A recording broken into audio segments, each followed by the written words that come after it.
So today we're talking about demons and evil spirits. خب ما امروز میخوایم از روح‌های خبیث، از ابلیس‌ها و از اینجور چیزا صحبت کنیم. So in the New Testament there are some words that are described, so there are some diseases that are described by the word demon. و خب در واقع توی کتاب بعضی از ارواح خبیث، بعضی از بیماری‌ها به نام دیمن یا مثلا ابلیس شناخته شده. Yeah. I think it probably comes out of Shatanin in your Farsi translation. و خب به ترجمه فارسی مثلا میتونیم از واژه شیطان هم به کار ببریم. But in the Greek the word is daimonon. ولی خب واژه یونانیش به نام دایمونون هستش. And it's a word that appears 28 times in the New Testament. و خب این واژه هستش که 28 بار توی عهد جدید به کار برده شده. And there's another phrase that appears in the New Testament that seems to be talk about the same thing. و خب یک جمله دیگه هم توی عهد جدید به کار برده شده که راجع به همون چیز صحبت میکنه. And that's the idea of an unclean spirit. و خب این جمله هم به نام روح‌های ناپاک هستش. And we also get the phrase an evil spirit that only appears 6 times in the New Testament. و خب یک جمله هم هست که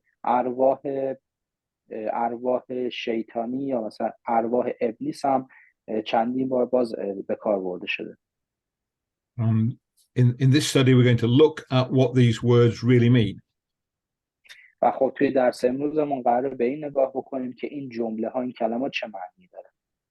And the important base to start from is the idea that there are no sinners that don't die. و خب از اینجا ما میتونیم شروع بکنیم که در واقع هیچ گناهکاری نیستش که نمیره و تا به ابد زنده بمونه. So put another way, everything that commits sin must die. و به عبارت دیگه هر چیزی یا هر کسی که گناه رو انجام بده، یعنی گناه بکنه، اول آخر میمیره. So let's look at a couple of verses that show that. حالا بیاین که به چند تا آیه رجوع بکنیم که اینا رو نشون میده.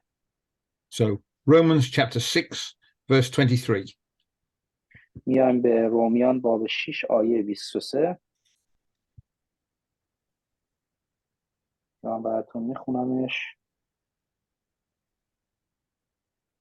اما حال که از گناه آزاد گشته و بندگان خدا شده اید، ثمری که میبرید نیل به تقدس است که به حیات جاویدانی انجامد. آمین. Right, so it doesn't say what commits sin. Anything that commits sin earns death. و nemiगे که در واقع چی یا کی گناه بکنه، میگه هر چیزی که گناه بکنه سرانجام خواهد مرد. And you get the same in the Old Testament as well. و در واقع همین موضوع رو، همین صحبت رو ما تو عهد عتیق هم داریم. So if we look in Ezekiel chapter 18 and verse 4. Yep.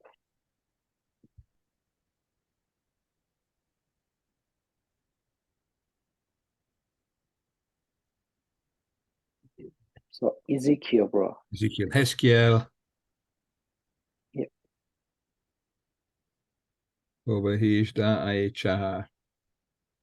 Thank you. حزقیال باب 18 آیه 4 رو من میخونم.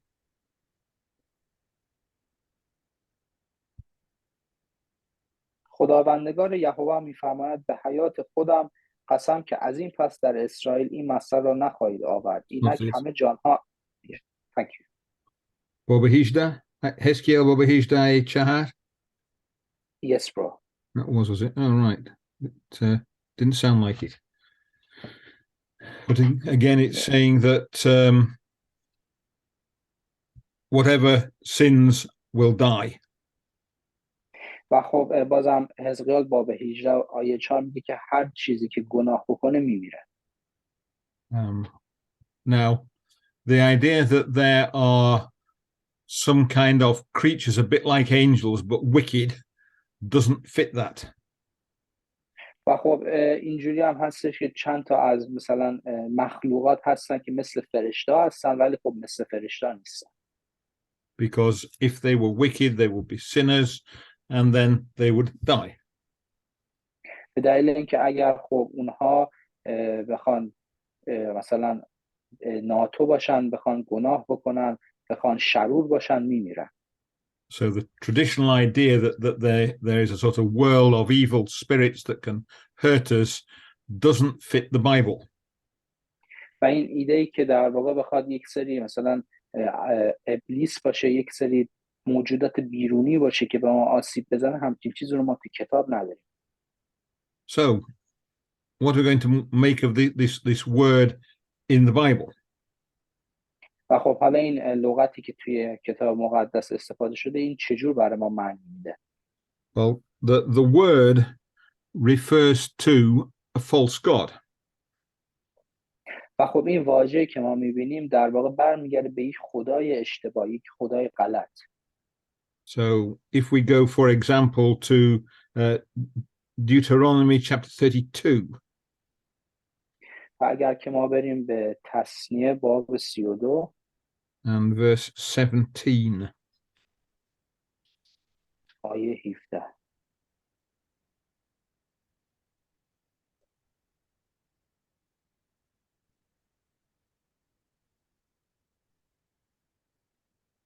تثنیه باب 32 آیه 17 رو من میخونم.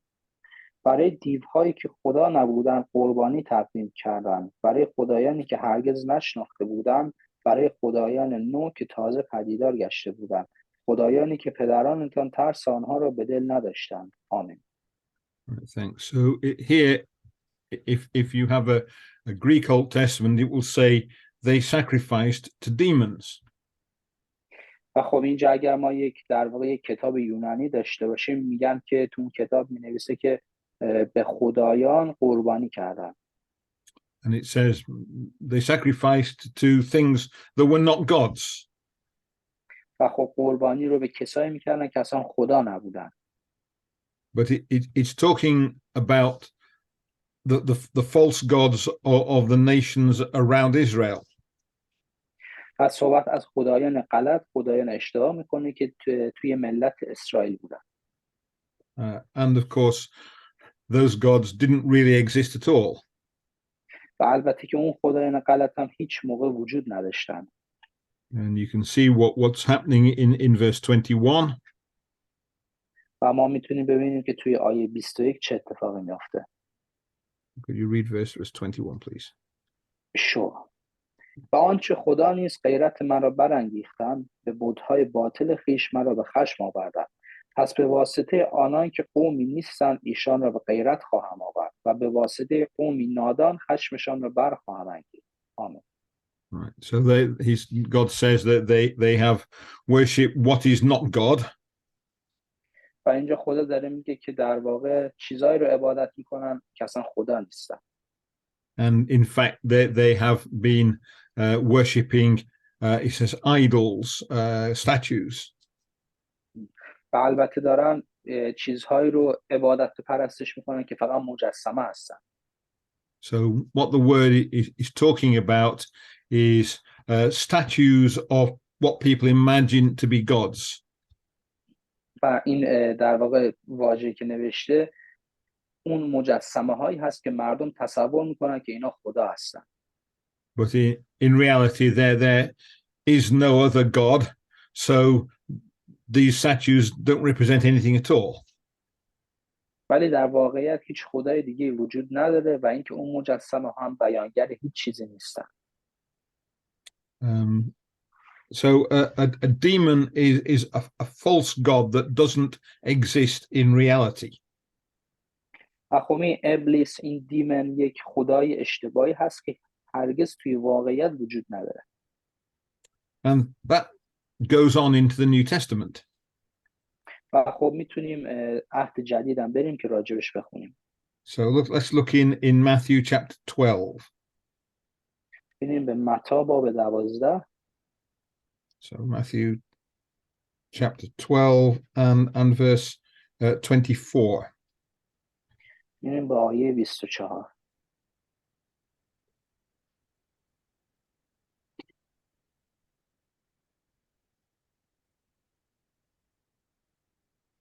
اما چون فریسیان این را شنیدن گفتن به یاری بئلزبول رئیس دیوهاست که دیوها را بیرون میکند و بس.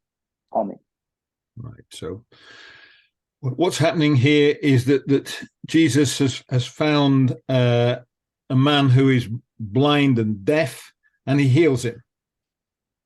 و اینجا اتفاقی که میفته در واقع عیسی به یک آدمی مریض میرسه که کوره و خب شفاش میده. And the Pharisees say, he is healing by the most important demon. و خب در واقع فریسیان میگفتن که این توسط یکی از قوی ترین و معروف ترین دیوها شفا پیدا کرده. And that is Beelzebul. و اون بئلزبول هست که اون مثلا دیو خیلی بزرگی بوده. Well, we know who Beelzebul is from the Old Testament. ولی خب ما از عهد عتیق در واقع میدونیم که بئلزبول کی بوده. It was a god who was worshipped in the city of Ekron.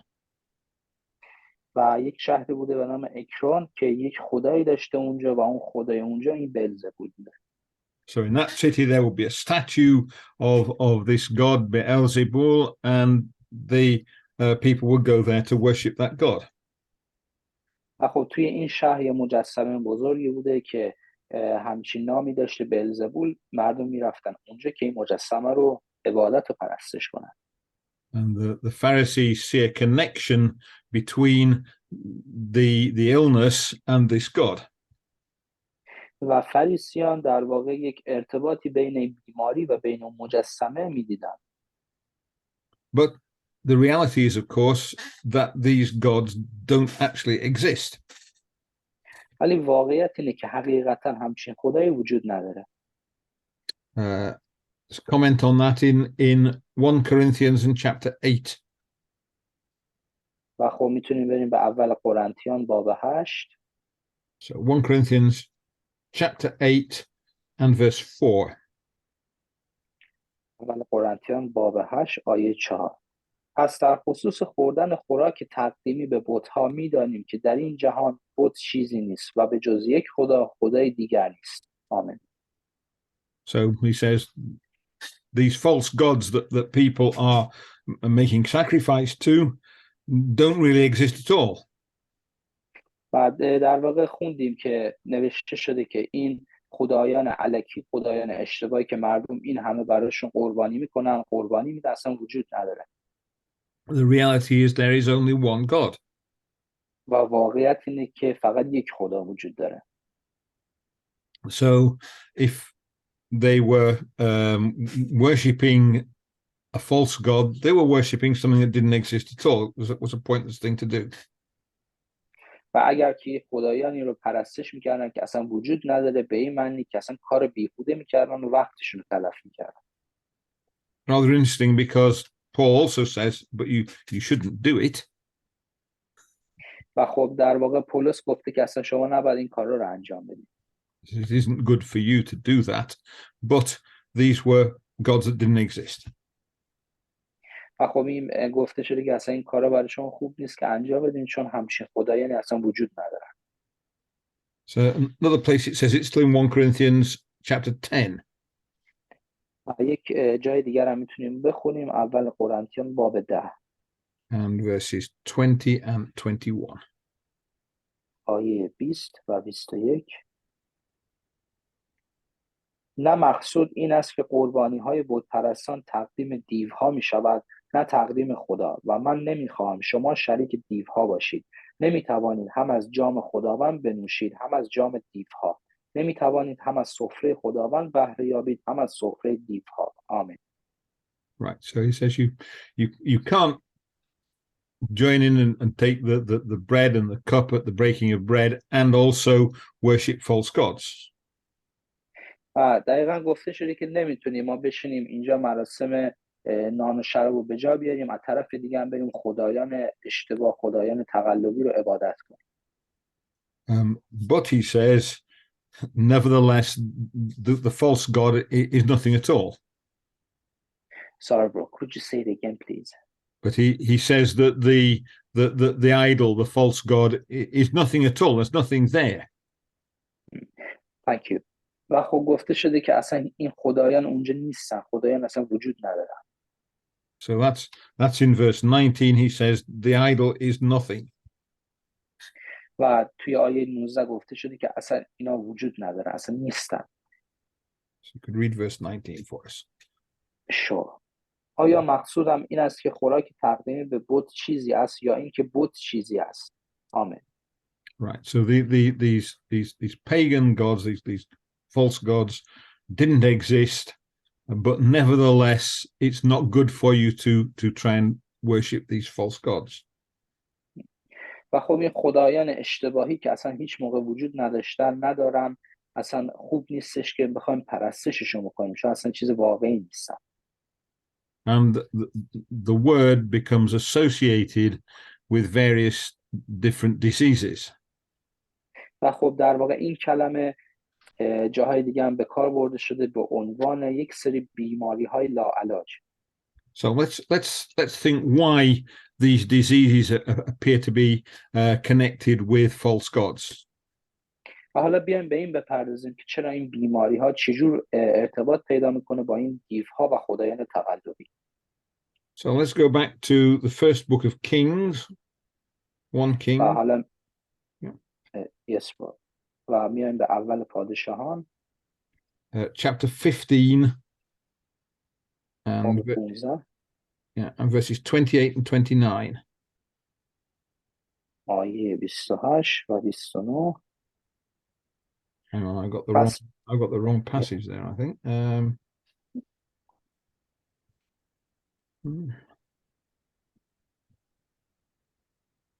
No, that's definitely wrong. Let me just have a quick look. It's Mount Carmel.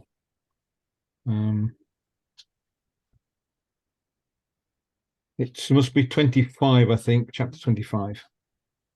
Yes, bro. آیه 25. در دومین سال سلطنت آسا پادشاه یهودا ناداب پسر یروبعام. Sorry, no, it's it's not. I have to find it. Give me a second. Sure.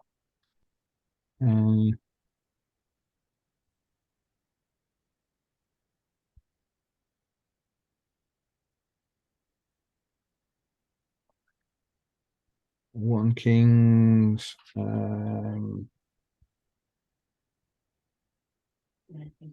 18. Sure. 1 Kings chapter 18 and verses 28 and 29. آیه 18 28 و 29.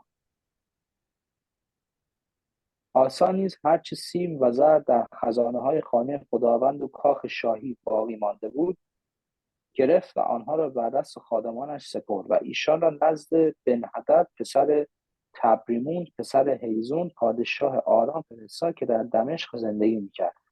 با این پیام که We sure we've got 1 Kings Aval Padashain 18, 28 and 29. 1 Kings 18, 28, 29. 1 Kings Aval. Yep.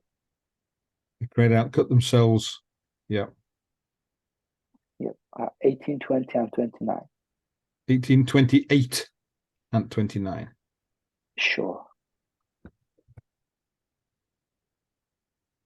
پس بعشا در سومین سال سلطنت آسا پادشاه یهودا ناداب را کشت و به جای او پادشاه شد و چون پادشاه شد تمامی خاندان یروبعام را Okay.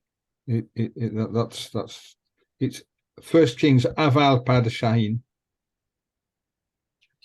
chapter 18 Wabahishda. Yeah. Yep. I bisto hash va bisto no. Sure.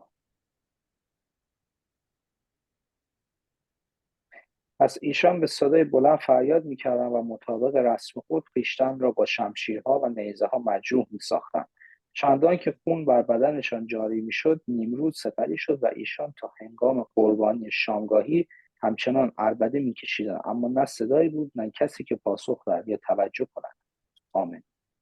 Right, thanks. So we've got the kind of things that they're doing. They're shouting. They're a bit like Ashura. They're cutting themselves. They're making blood come out. و خب اینجا یه عده‌ای هستن که حالشون خوش نیست، عربده میکشن و به خودشون زخم میزنن و خونریزی میکنن. And in verse 26, it talks about them limping around the altar. و خب در واقع توی آیه 26 هم میگه که در واقع یک جایی بوده که دور اون میچرخیدن. And they are acting like men who have gone mad. و مثل کسایی رفتار میکردن که دیوانه شدن انگار. So it doesn't look like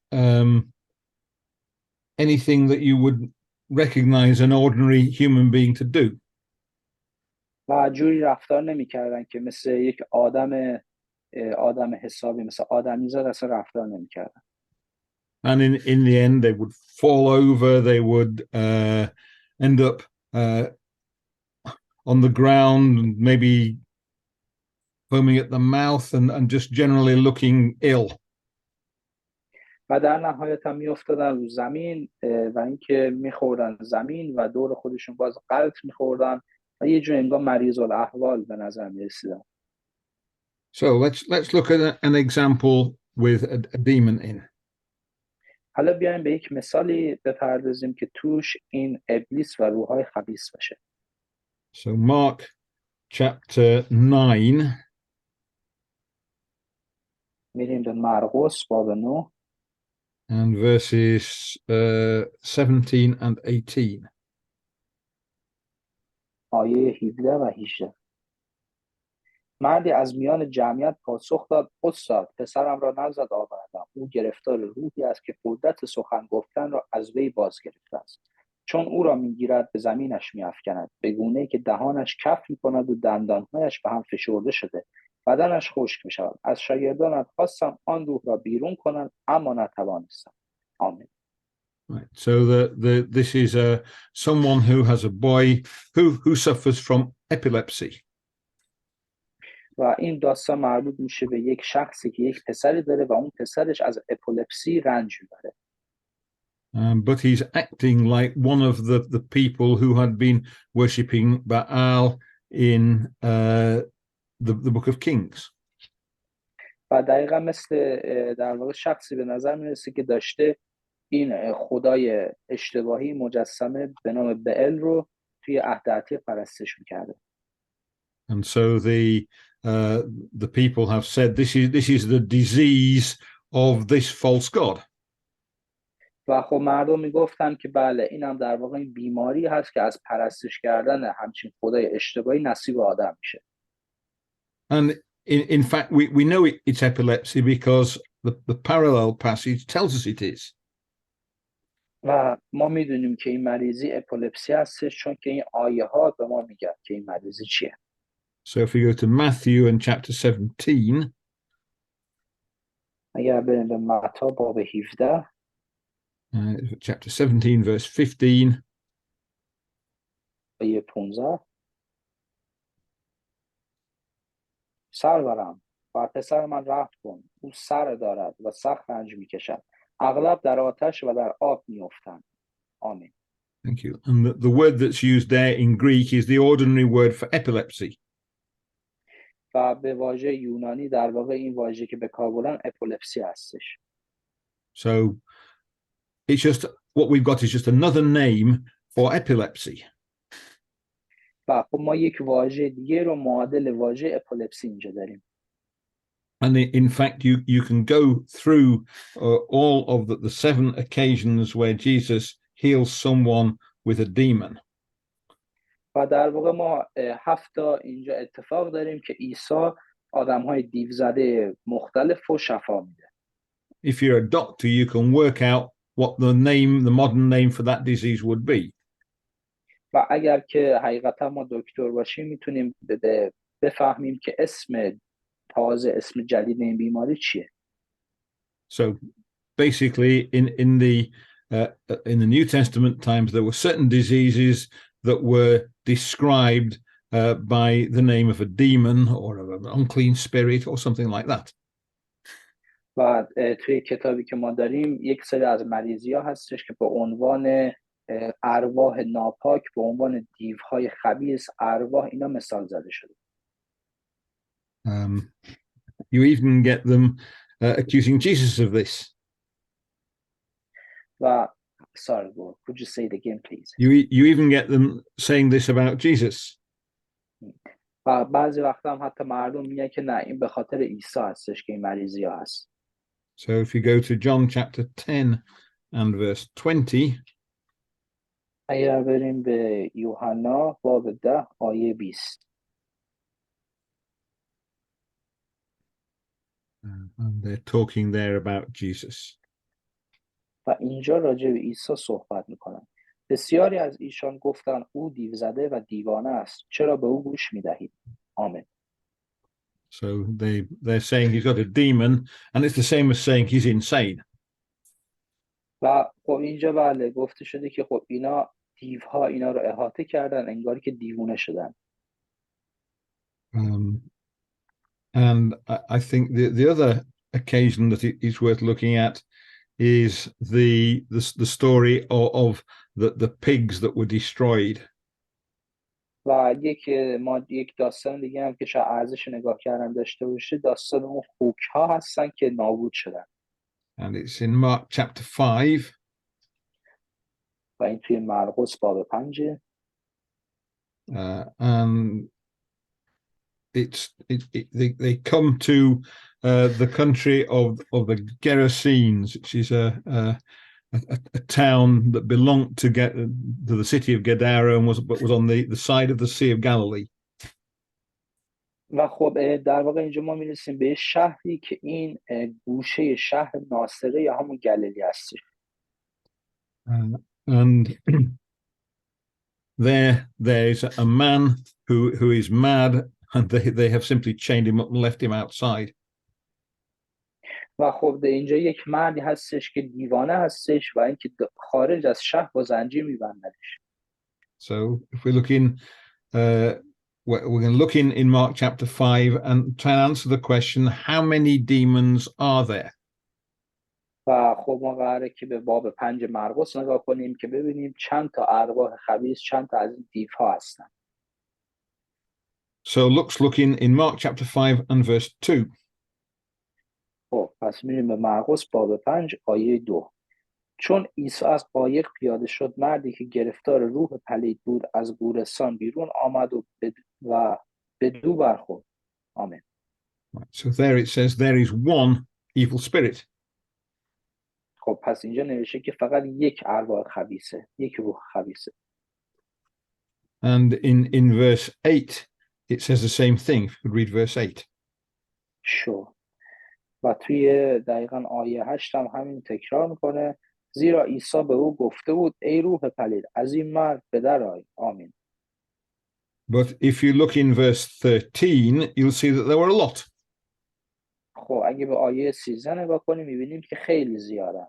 عیسی اجازه داد، پس بیرون آمدن و به درون خوک ها رفتن، گله‌ای که شمار آن حدود 2000 خوک بود، از سراشیبی تپه به درون دریا هجوم برد و در آب غرق شد. آمین. So there it talks about there being many demons. خب پس اینجا از مقدار خیلی زیادی از این ارواح پلید اینجا حرف زده. And in verse 9 it's one and many at the same time. و خب توی آیه 9 هم میگه که خب یکی و خیلی زیاد هستن. آنگاه عیسی از او پرسید نامت چیست؟ پاسخ داد نامم لژیون است، زیرا بسیاریم. So he says, my name, one person, is Legion, because we are many. دقیقاً گفته شده میگه که اسم من، یعنی یک نفر، میگه اسم من لژیون هست چون ما زیادیم، یعنی من یک نفرم ولی ما چند تاییم، زیادیم. And the point is that if they were creatures, then there'd either be one creature or there'd be many creatures. و خب اینجوریه که اگه بخواد اینجا یک موجودی باشه، یک موجوده ولی چند تا موجوده. But if it's just a way of using language to describe an illness, you might use the word there's one, or you might use the word there's many, and you might mix the two up. خب اگه بخوایم که از نظر مثلا مریضی بهش نگاه کنیم، میتونیم بگیم یک مریضیه، میتونیم بگیم خیلی از مریضی ها هستن، چند تا مریضی، یا میتونیم اصلا با هم ترکیبش کنیم. And there's another point about it. The pigs are destroyed. و نکته دیگه هم که راجبش هست اینه که این خوک ها نابود میشن. So the devils, the demons go into the pigs, and then the pigs are destroyed. و خب این ارواح پلید اینا میرن به سمت خوک ها و خوک ها نابود میشن. You can ask the question, would killing pigs destroy supernatural creatures? و خب شاید این سوال تو ذهن ما رقم بخوره که آیا با کشتن این خوک ها این ارواح پلید اینا نابود میشن؟ But if it wouldn't, why do we kill the pigs? ولی خب اگر که اینا نابود نشن پس چرا ما بخوایم خوک ها رو بکشیم؟ If what he does is he takes the sort of madness and makes the pigs mad, then they might end up falling into the sea. و خب این ارواح پلید میرن به جان این خوک ها دیوانه میشن و به سمت دریا میرن که غرق بشن. And quite often the way that demons are talked about in the Bible is the way that disease is talked about. و اون طرزی که کتاب راجع به این دیوها ارواح پلید صحبت کرده جوریه که انگار داره راجع به یک سری بیماری و مریضی صحبت میکنه. So the epileptic boy, it talks about him being healed. و اون پسری که اپولپسی داشته راجبش اینجور صحبت شده که شفا پیدا کرده. But sometimes you hear about diseases being cast out of people. ولی خب بعضی وقتا ما به این میرسیم که در واقع این بیماری ها از مردم میره بیرون. So it's the same language is used both for diseases and for demons. و این یک زبون در واقع یکسانی هست که هم برای ارواح پلید به کار برده میشه هم برای مریضی ها و بیماری ها. So let's look at one other place, and that's a parable in Matthew chapter 12. و یک در واقع یک حالت شعرمانند توی متی باب 21. So Matthew chapter 12, not 21, it's 12. sorry bro. متی باب 12. So Matthew chapter 12, verses 43 to 45. متی باب 12 آیه 43 تا 45. هنگامی که روح پلید از کسی بیرون می آید به مکانهای خشک و بایر می رود تا جایی برای استراحت بیابد اما نمی یابد. پس می گوید به خانه که از آن آمدم باز می گردم، اما چون به آنجا می رسد و خانه را خالی و رفته و آراسته می یابد. Also 45 bro. Yes, please. می رود و 7 روح بدتر از خود را نیز می آورد و همگی داخل می شوند و در آنجا سکوت می گزینند. در نتیجه سرانجام آن شخص بدتر از حالت نخست او می شود. عاقبت این نسل شریر نیز چنین خواهد بود. آمین. So the important thing to realize is that this is a parable, it's a story about the nation of Israel. و خب این نکته که وجود داره اینه که این یک در واقع داستانی هستش که از قوم اسرائیل هست. What he's saying is Israel had become wicked. و خب چیزی که ازش صحبت میکنه اینه که اسرائیل، اون قوم اسرائیل ضعیف شدن.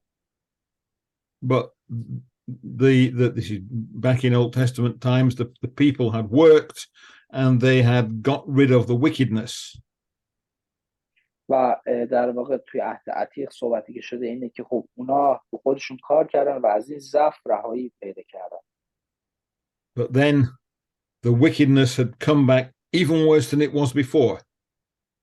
ولی بعدها این ضعف و این ضعیف بودنشون برگشت، دوباره ضعیف شدن، حتی از قبلا بدتر. And the Pharisees had been the people who had stopped Israel from being evil. و فریسیان کسایی هستن که این قوم اسرائیل رو از این که بخوان آدمای ضعیف و آدمای مثلا بدی باشن نجاتشون دادن. But Jesus is saying the things the Pharisees did were even worse than the things that Israel had done before the Pharisees had made them right. و خب در واقع عیسی گفته که این کاری که این فریسیان کردن برای قوم اسرائیل که بخوان اونا مثلا دیگه از اون زفرهایی پیدا کنن، خیلی بدتر از اون کاری بود که خود اون قوم اسرائیل کردن. Sometimes we get this idea that you have angels trying to get you to do the right thing and demons trying to get you to do the wrong thing. بعضی وقتا ما این داستان رو داریم که میشنویم که در واقع فرشته‌ها میخوان باعث بشن که ما کار درست رو بکنیم و در واقع شیطان یا اون ارواح خبیث یا اون دیوها میخوان که ما اون کار اشتباه رو انجام بدیم. Well, that picture is completely unlike anything in the Bible. ولی این تصویری که ما راجع بهش صحبت میکنیم در واقع مخالف و متضاد چیزی هست که ما تو کتاب مقدس داریم. In the Bible, you have to decide for yourselves. Your own evil impulses will tempt you. ولی خب در واقع توی کتاب مقدس ما باید راجع به خودمون تصمیم بگیریم، راجع به در واقع اون چیزی که ما رو وسوسه میکنه. But you also have a knowledge of right and wrong, which you have to use to do the right thing. و در واقع ما اون علم، آگاهی و دانش رو داریم که بخوایم باش تصمیم بگیریم که کار درست، کار اشتباه رو انجام. So in fact, we're tempted by ourselves, and we have to use our own minds to resist that temptation. و اینکه ما توسط خودمون وسوسه میشیم و این توسط ذهن ما هستش، افکارهای ما هستش و ما خودمون باید بر اون غلبه بکنیم. So let's summarize what we've seen. خب حالا پس بیایم که خلاصه بکنیم چه چیزایی راجعش صحبت کردیم. So in the Bible, demon and unclean spirit are just a name for some kinds of disease.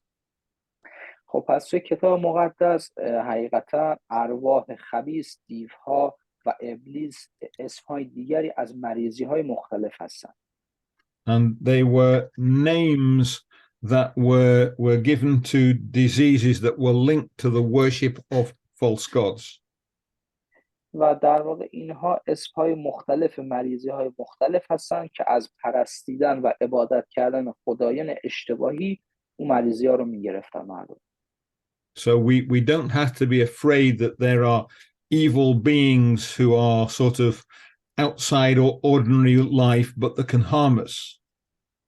پس ما نباید نگران این باشیم که حالا توی این دنیا خارج از این دنیای خارج در واقع یک سری از شیطانها، ابلیسها، دیوها و ارواح خبیث هستن که میخوان به ما آسیب بزنن و ما رو اذیت کنن. نه اصلا اینجوری نیست.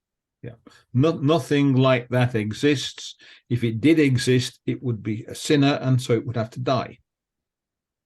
همچین چیزی اصلا وجود نداره، به دلیلی که اگر وجود بخواد داشته باشه اینا گناهکار حساب میشن، گناه میکنن و باید بمیرن. And the last thing is that we don't have anything outside us that pushes us into sin. If we go into sin, that's because of our own evil thoughts. و اینکه در واقع چیزی خارج از بدن ما، خارج از ذهن ما وجود نداره که بخواد ما رو وسوسه بکنه، باعث بشه که ما گناه بکنیم و هر چیزی که ما باعث میشه که ما گناه کنیم افکار ما، فکر ما و باورهای ماست. So, thanks for listening. خیلی ممنون که به صحبت ما گوش دادید.